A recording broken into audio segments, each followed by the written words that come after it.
What really has been a big advance over the last, let's say, 2 years is large sequencing efforts. And that could clearly demonstrate that the cell of origin of cancer, so basically the cell which is first hit by a mutation, is actually a stem cell.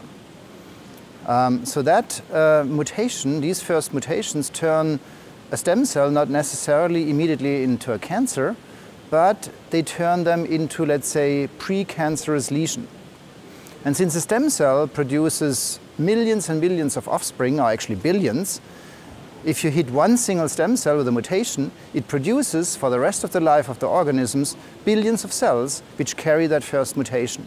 And that is sort of the seed of the entire disease. However, the stemness is actually related also to resistance because, as you know, all our chemotherapies, they have massive side effects.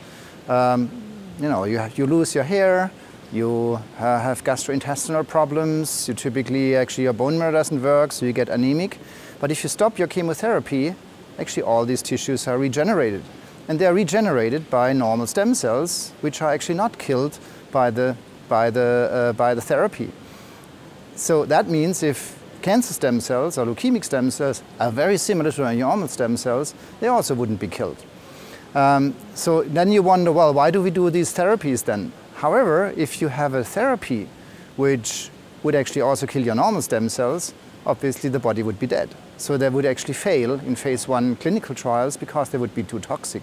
So the aim is of the research of these groups working on cancer stem cells to devise therapies which specifically kill leukemic or solid cancer stem cells, because they are the key in order to reach a cure.